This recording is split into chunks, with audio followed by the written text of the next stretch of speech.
Hola, ¿qué tal? ¿Cómo les va? Acá estamos, Democracia Siempre, este ciclo de Radio Nacional que hacemos en conmemoración de los 40 años de democracia, con 40 personajes a las que estos personajes les debemos parte de la democracia más allá de todo el esfuerzo que hizo el pueblo argentino.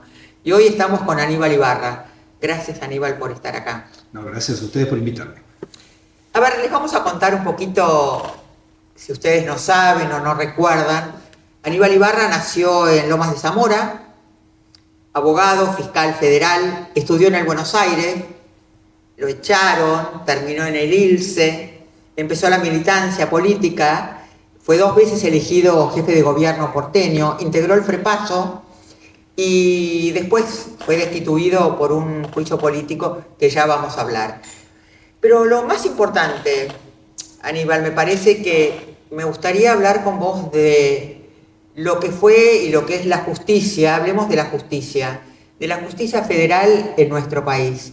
Porque hay alguien que me dijo alguna vez que Comodoro Pi y la justicia federal son los Cádiz, son los, como si fueran, están al servicio del gobierno de turno. ¿Es así? La justicia en la Argentina, la justicia federal, Comodoro Pi, ¿se puede considerar una subsidiaria del gobierno de turno? Más o menos, hay muchos jueces. Primero, no quiero hacer una gran generalización, porque si no vamos a meter a todos en la misma bolsa. Pero hay muchos jueces y fiscales, funcionarios judiciales, que se acomodan a donde calienta el sol. Pero esencialmente el poder judicial es un poder conservador. Es un poder que se adapta mucho más fácilmente a gobiernos conservadores, de derecha, por estructura, porque vienen de lo que se llama la familia judicial y suele ser así. Por eso cuando salen jueces díscolos sorprende, pero en general forma parte de esa estructura. Entonces, lo que pasa es que también ha ido cambiando. En general, por ahí la justicia federal siempre por ahí protegía a funcionarios que eran denunciados. Bien, ahora se les otra cosa, no solo protegen a funcionarios denunciados, sino que persiguen a funcionarios de otro sector político. Entonces, es complicado. O sea que vos estarías confirmando que hay algo que se llama lawfare, sí, que es lo que dicen algunos jueces y algunos funcionarios. Ninguna duda, porque también la persecución o la pelea política fue cambiando, no siempre fue la misma. Es decir, años atrás a los opositores los detenían, los ponían a disposición del Poder Ejecutivo, etcétera, etcétera. Era el gobierno el que ponía, digamos, el costo político. Después dijeron, ¿por qué vamos a hacer nosotros? Si están los jueces y los fiscales, entonces ellos se ocupan. Y entonces, con también ayuda de los medios, ¿qué pasa? A uno ya lo estigmatizan corrupto, esto, lo otro, y entonces vienen los jueces y ahí a revivir, y entonces avanzan contra la corrupción. En realidad lo que están haciendo es disputando poder y persiguiendo al enemigo político. El gobierno, tranquilo, y son los jueces, son los fiscales. Entonces, sí, hay lawfare, no solo acá, en la región hay mucho lawfare. Bien, bueno, lo vimos en el caso de Lula, ¿no? En la época de Bolsonaro, como estuvo preso por un caso que después además renunció el juez. Ahí con total impunidad. Porque se mezclaron dos cosas. Una, la destitución. La destitución de Dilma Rousseff, ¿pero qué tenía? ¿Causas penales? No, la destituyeron. ¿Por qué? Porque la queremos destituir. Entonces Lula dijo, bueno, voy a ser candidato. Ah, sí, preso. ¿Quién lo metió preso? Un juez que cuando ganó Bolsonaro fue ministro de Bolsonaro. Una impunidad tremenda. Pero bueno, efectivamente en Brasil también hubo lawfare. Tengo otra. También hay gente que me contó que la justicia está manejada por Angelici y el PRO. Bueno, eso en cuanto a la justicia porteña. Es decir, ¿por qué? Para que el que nos escucha por ahí son cuestiones de que está el derecho, en la justicia, bueno, más o menos conoce. En la Argentina está la justicia federal, Comodoro Pi. La Corte Suprema de Justicia. Bien. Y en cada provincia hay jueces federales, hay fiscales federales. Pero después está la justicia local, que es la provincial o la de la Ciudad de Buenos Aires. Entonces, allí se designan los jueces a través del Consejo de la Magistratura de la ciudad, no de la nación. Por eso son tres estamentos.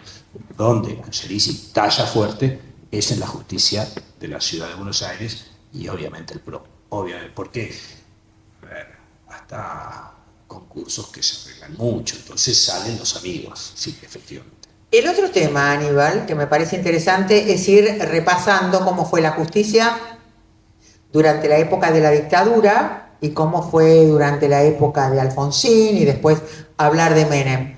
Hay algo que me sorprendió en la época de la dictadura y es cómo un juez como Salvi pone preso a Macera por un caso personal, por el caso Branca, que sería un caso personal, con todas las razones que había para que Macera estuviera preso con todos los delitos de lesa humanidad, cae preso por un amante. ¿Cómo fue eso? ¿Y cuál fue el rol de Salvi?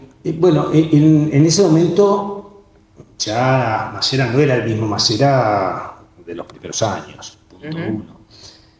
Durante la dictadura, el funcionamiento del Poder Judicial fue de taparse los ojos y mirar para con todas las cosas que pasaban.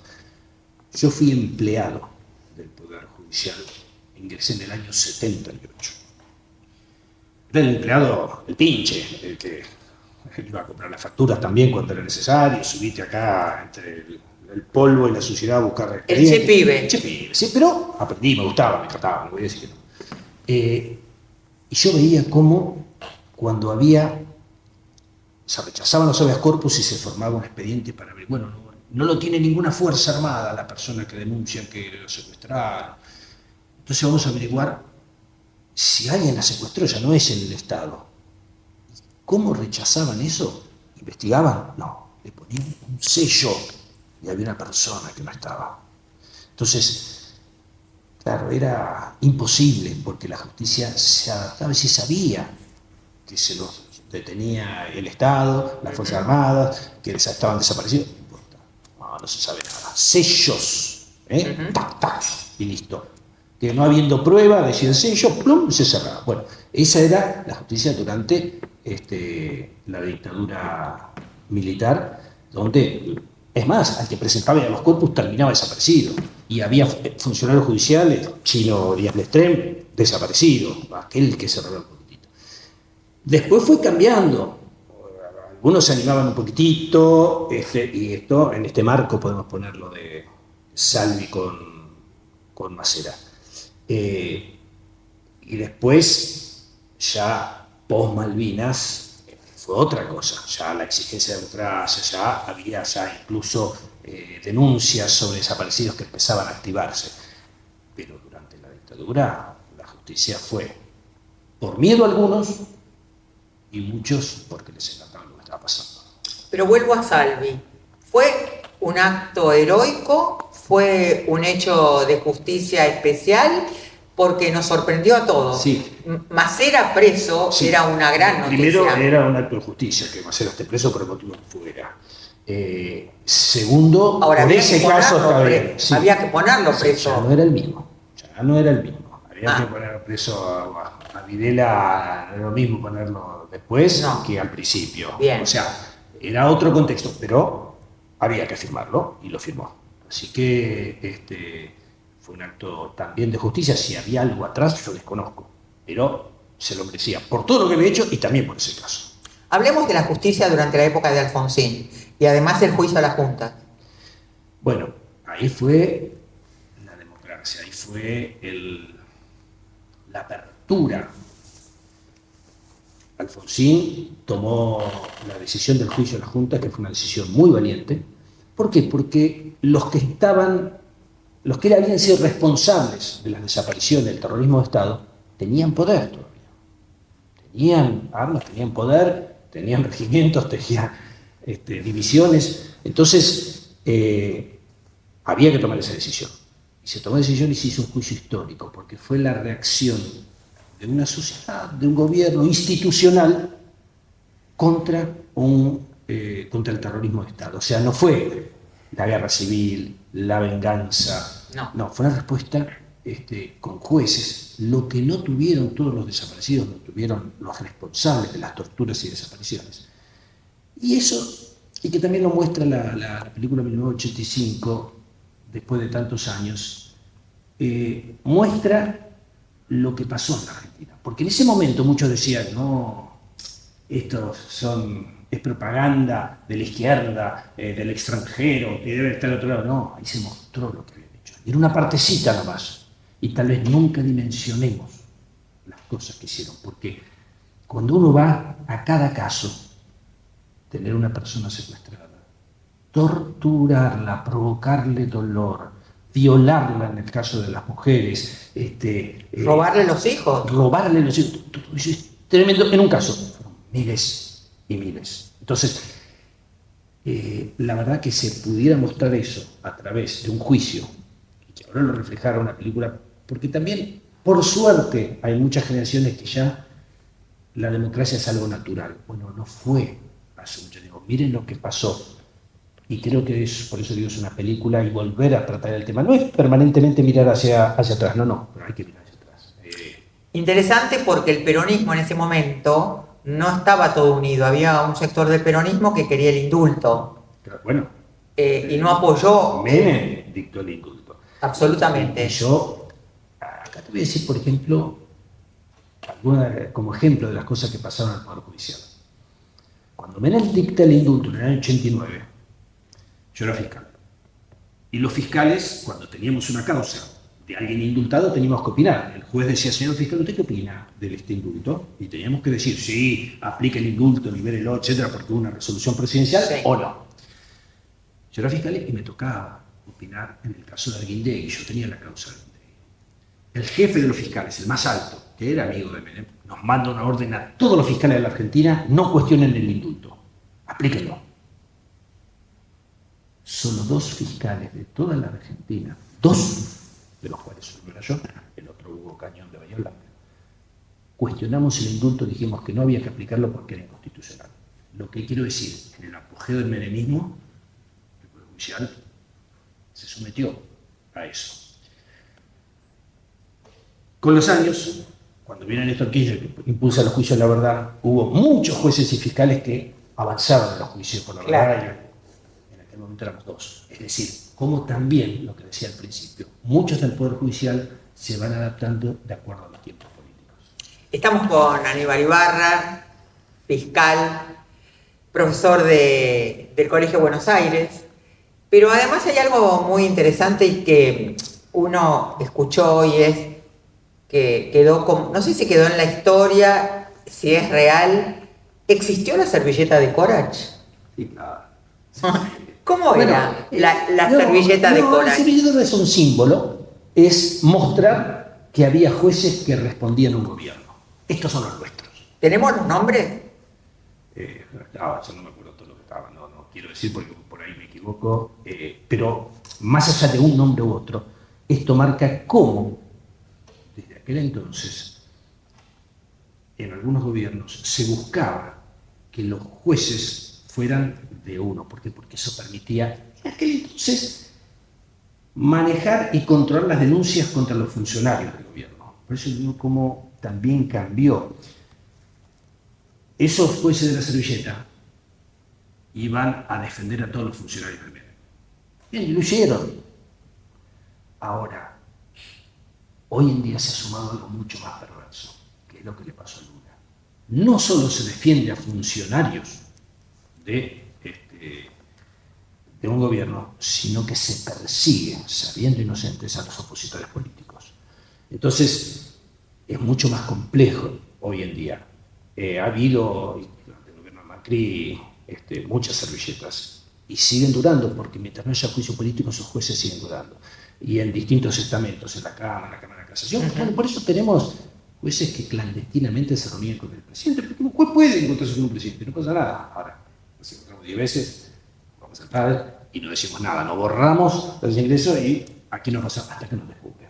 Eso no, eso está muy mal. Bueno, pero esto evidencia, antes eran servilletas, hoy son canchas de pádel o otro tipo de cosas, o tenis o fútbol. Te quiero preguntar sobre una jueza a la que entrevisté y conozco, porque tuvo una cercanía y fue apoyada por madres y por abuelas, que se llama Servini de Cubría, que es como una jueza contradictoria, porque por un lado es muy conocida, tiene mucho poder, y por otro lado siempre estuvo cerca de Menem y de Corach, pero por otro lado siempre madres y abuelas ha sido muy colaboradora con el tema de los desaparecidos, de buscar nietos. ¿Cuál es tu opinión sobre Servini de Cubría? Servini de Cubría ya es una institución en Comodoro Pi. Es como el obelisco. Pertenece a Comodoro Pi, ya está allí y forma parte de gente histórica.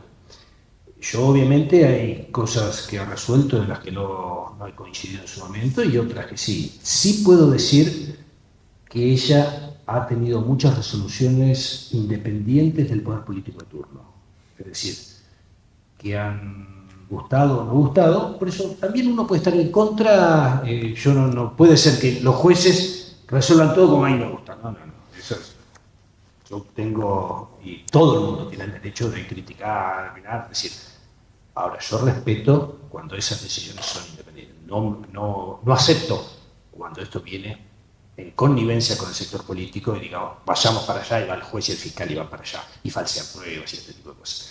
Servini de Cubría uno puede estar a favor de cosas que ha hecho, cosas de derechos humanos, otras que no, pero tiene su perfil propio y eso es rescatable.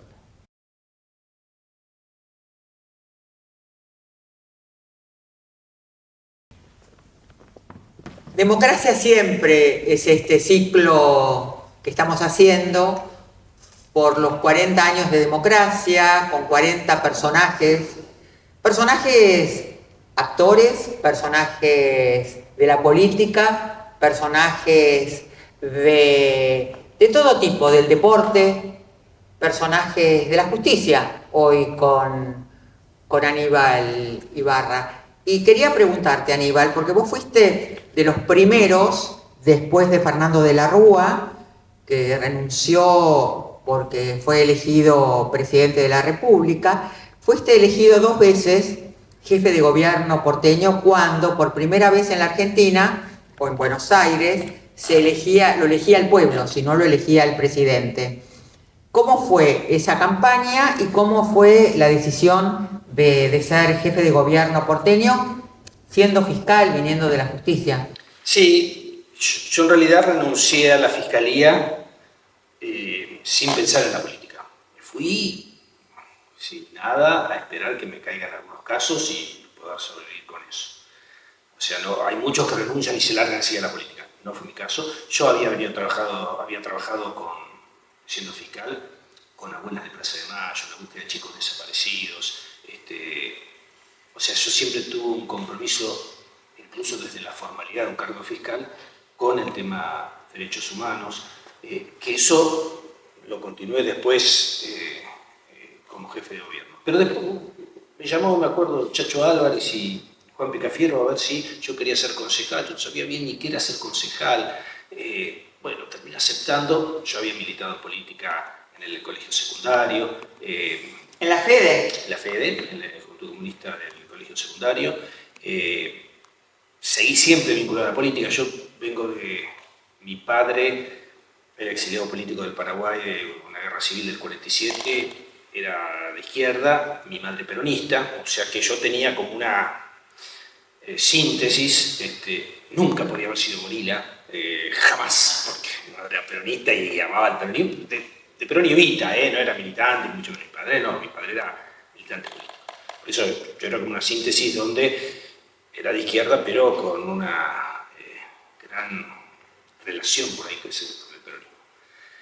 Y cuando después de la constituyente, que yo fui constituyente nacional, surge la elección de la Ciudad de Buenos Aires y se planteó que yo podía ser Y se arma el frepaso. Se arma el frepaso. Y bueno, hicimos campaña, en ese momento era contra Cavallo, era el símbolo de la derecha, del liberalismo, etc. Y yo la verdad es que mantuve con la inocencia, que después era muy inocente, etc., determinados principios. Me acuerdo que uno que asesoraba en campaña decía, hay que hacer un spot contra los inmigrantes porque la gente... No, sí, mano dura niño, y no lo hice nunca y jamás, digo, prefiero perder, pero no hacer cualquier cosa con tal de ganar votos. Y me decían, no, pero eso te va a dar, no me importa. Bueno, llegué a la jefatura de gobierno con muchas ganas, con mucho entusiasmo, en algunos casos con mucha ingenuidad, la verdad es que, pero fue un gobierno muy honesto, que se hicieron... pasamos la crisis 2001-2002 con mucho apoyo a la educación pública, a la salud pública, a la cultura, con obras, hicimos obras bueno, todo el principio de lo que fueron los subtes y todo eso. Bueno, tres líneas de subte, cuando a mí me destituyen del gobierno, estábamos trabajando en 3 líneas a la vez de subte. Es más, en una Argentina y en una ciudad donde se endeudan, yo no emití un solo bono en mi gestión, no endeudé ni un solo dólar a la Ciudad de Buenos Aires. Y atravesamos la crisis 2001-2002 sin emitir bonos, sin descontarle a nadie, y pagamos en pesos con una gran dificultad, pero bueno, fue todo un esfuerzo, mucho apoyo social, de este perfil progresista, centro-izquierda, pero llegué con... A mí me votaban del radicalismo, me votaban del peronismo, me votaban del sector izquierda, o sea, hicimos una gran confluencia. Después del 2001-2002 incluso, confrontamos con Macri, otro de derecha, sí, y que venía de ganar con Boca muchas cosas, empresario exitoso, y le ganamos. Yo con todo el tema del 2001-2002, que se vayan todos así. Es verdad. Y en la segunda vuelta obtuvimos 54% de los votos, con un gobierno, por eso digo, muy complicado por toda la crisis. Así que yo creo que creo que en la Ciudad de Buenos Aires hay que romper con eso de peronismo antiperonismo. Es decir, hay que decir qué proyecto de ciudad queremos, qué cosas queremos en la ciudad, etcétera, y de ahí juntarnos y no definir, porque este es peronista, porque este no. Porque si no, se pone a todos los radicales a un lado, y hay radicales, y muchos, que son progresistas, con el mismo proyecto de ciudad, y no hablo de la estructura del radicalismo, que en todo caso apoyó a Macri. No, hablo de radicales. Pero la ciudad de Buenos Aires le es un poco ajena a los sectores tan progresistas. No sé si a los sectores progresistas, al peronismo. Al peronismo le es ajeno. Al peronismo, pero por eso hay que hacer una confluencia, porque si no es muy difícil. Me quedo entonces, cuando llego al 25% festejo, y no, acá tenemos que tratar de que se gane para lograr determinados objetivos, ¿no? Ahora, en democracia, siendo jefe de gobierno porteño, ¿cuáles son las contras? ¿Cuáles son las piedras en el camino? ¿Qué es? Después hablamos de Cromañón, pero ¿qué pasó? ¿Qué era el cotidiano? Las empresas, ¿cuál era el cotidiano con el que había que pelear a brazo partido? No, bueno, durante la crisis 2001-2002, lo que había que pelear era, yo me acuerdo de una reunión de cuánto se recaudaba, a ver hasta dónde durábamos con determinadas obras. Tuvimos que paralizar muchas obras, o sea, a mí me tocó atravesar esa situación, pero además sin dudar a dónde dirigíamos el esfuerzo. Y voy a poner 2 ejemplos. Una, mucho apoyo social, porque si no se llegaba hasta con bolsas de comida, había gente que no comía, se caía el papa. Entonces, me acuerdo que cuando yo llegué había 8.000 y pico de bolsas que se repartían. En la crisis 2002, después del 2001, llegamos casi a 100.000 que traíamos del mercado central y todo, porque había gente que no comía. Y la otra es que no teníamos un peso para nadie, pero aumentamos las becas escolares. ¿Por qué? Si nos abandonan el colegio, no los recuperamos más. Entonces, que estén. Entonces había que aumentar las becas. Después vemos cómo salimos hacia adelante en otras cosas.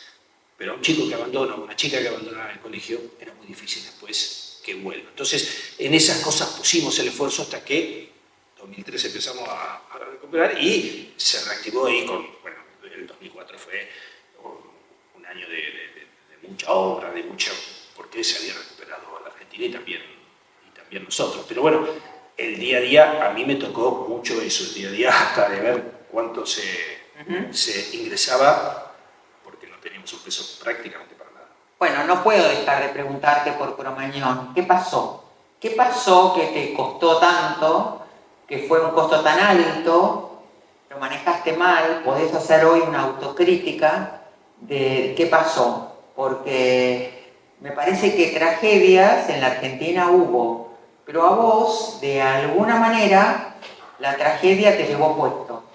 Sí, precisamente por esto, porque es decir, siempre se pudieron haber hecho mucho mejor las cosas, en todo contexto.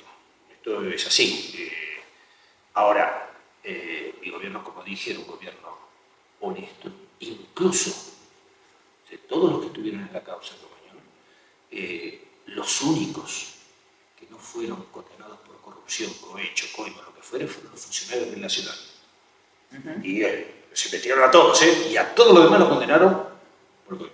A los tres únicos, el gobierno, los funcionarios del gobierno de la ciudad. Entonces, ¿pero qué pasó? Frente a una tragedia, como ocurrió después también, 11, es la oportunidad de llegar a un gobierno que de otra manera no llegaba, porque habían perdido ya 2 elecciones. Entonces, con el dolor que había significado, con el drama de los familiares, con los que yo obviamente jamás discutí, porque yo entiendo que es de los peores dolores que se puede tener en la vida, y lo entendí siempre el primer día. Ahora, la política es otra cosa. La política utilizó eso, dice, acá nos sacamos de encima a este que no le podemos ganar por elecciones. Y entonces vamos a hacer un plebiscito para echarlo. Listo, vamos a hacer un plebiscito. Y si me echa la gente, bien, pero no, que no me eche la política. No, entonces no. Y fueron a la política y 10 legisladores levantaron la mano y se cargaron con eso 1,5 millones de votos que yo había tenido. Entonces, ahí ya fue una lucha política, en definitiva. Y no importaba si yo había hecho, por ejemplo, el SAME hizo muy bien las cosas ese día. Ahora, era necesario pegarla, y entonces lo hicieron de muchas cosas. Y el que fue director del SAME, que era un excelente, y además no solo excelente profesional, sino con expertise en accidentes con víctimas múltiples, lo pusieron en el banquillo los acusados. Por suerte después un juicio, estuvo todo bien, pero ya habían pasado 2 años y ya el costo estaba. Entonces, por eso, buscaron llevarse todo puesto, se llevaron puesto un gobierno, que en definitiva, bueno, eso es lucha política. Bueno, el drama de todo esto fue lo que pasó y lo que sufrieron todas las personas que, bueno, ocurrió en el accidente por causas no naturales más grande de la Argentina.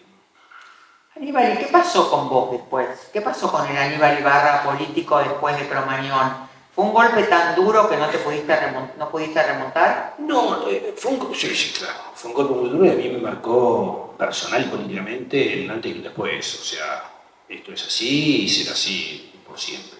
Todo lo que fue el drama de haber hecho las cosas en un gobierno bien y que esto fue fruto de la pelea política.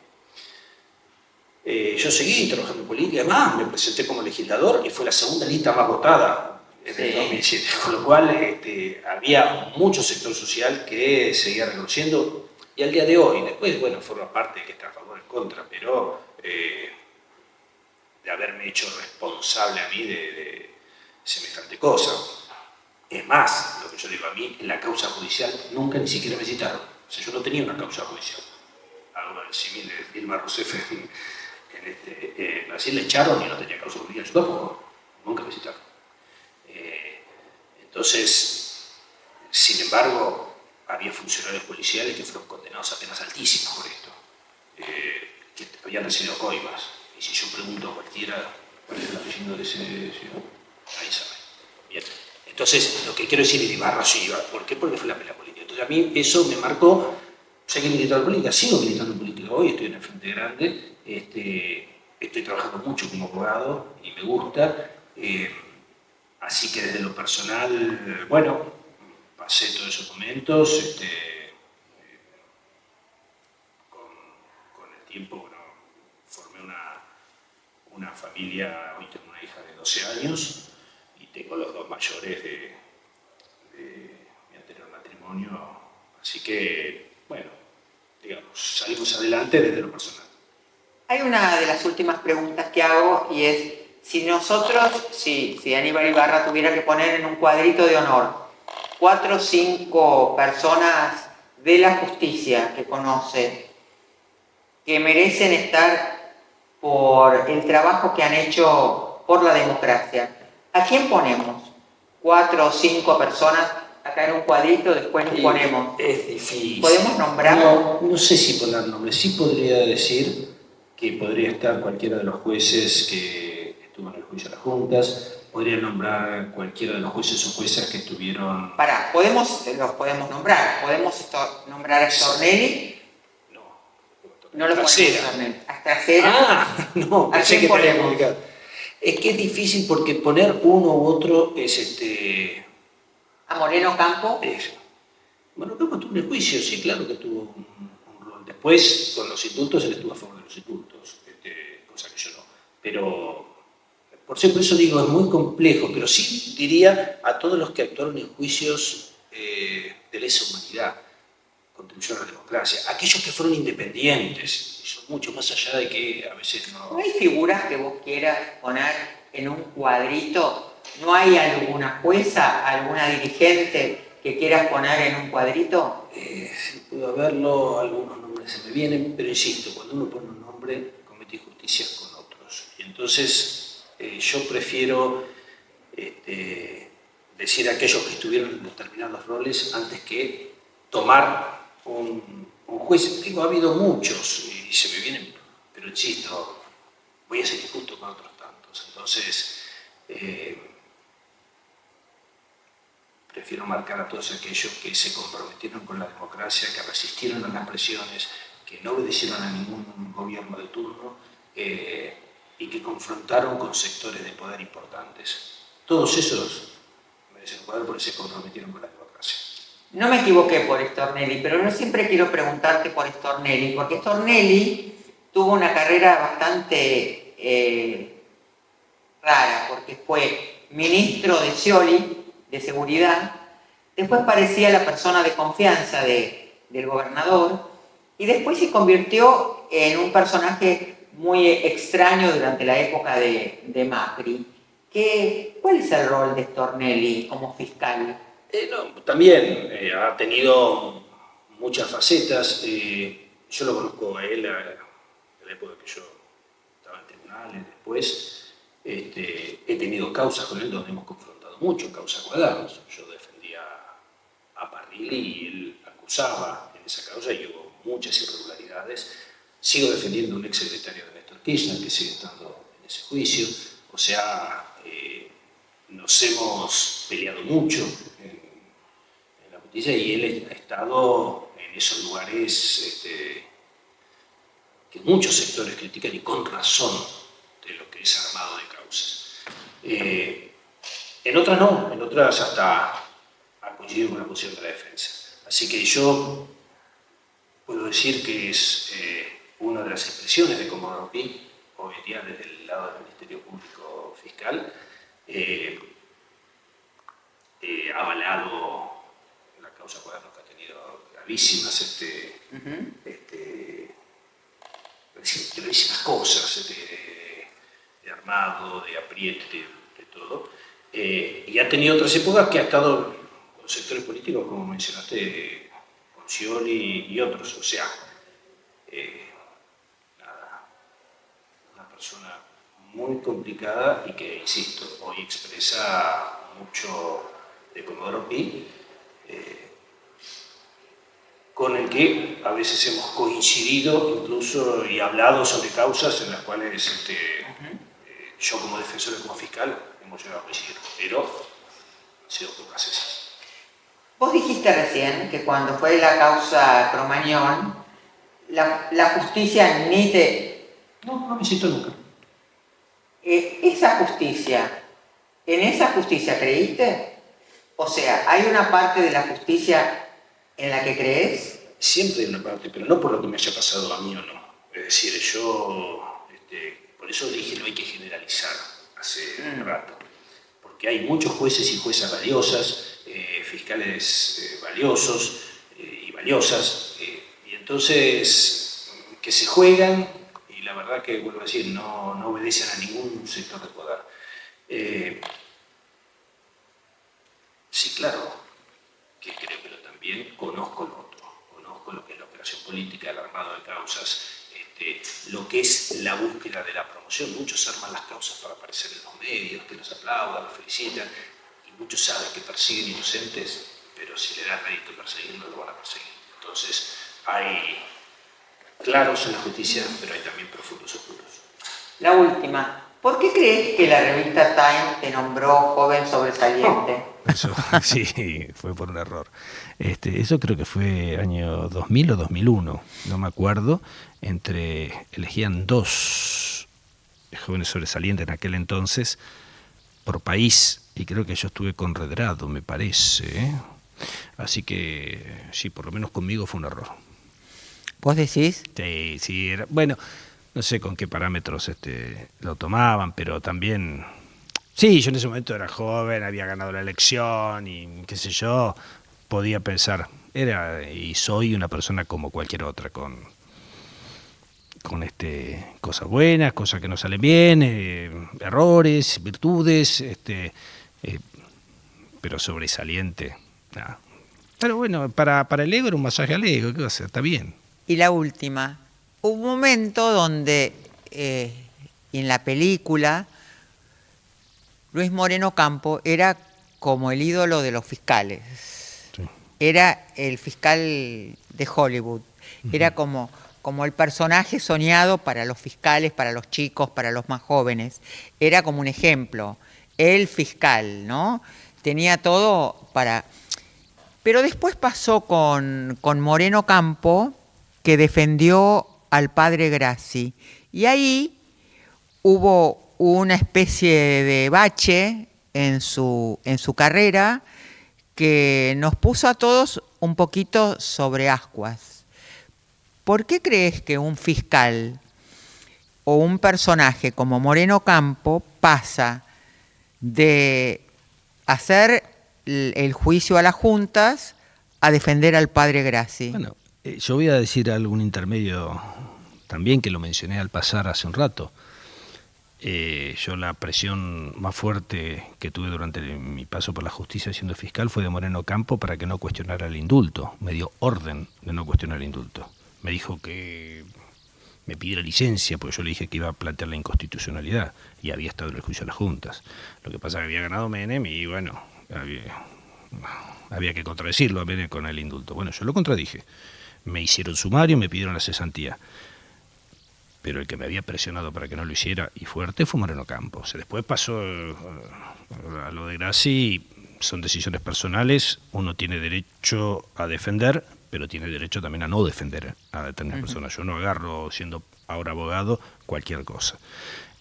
Pero bueno, eso son decisiones de cada uno. Yo lo que digo es que del juicio a la Junta tuvo un rol, lo dijimos hace un rato, muy importante, pero en ese momento también era estar en la ola de Alfonsín, bárbaro, y para aplaudir. Bien. Ahora, cuando vino Menem, había dicho, no, esto no.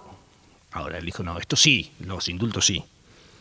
Okay. Así que, y después, bueno, gracias. Así que, si tomamos la foto del juicio de las juntas, bien, estaría también con ese cuadrito. Si tomamos la película...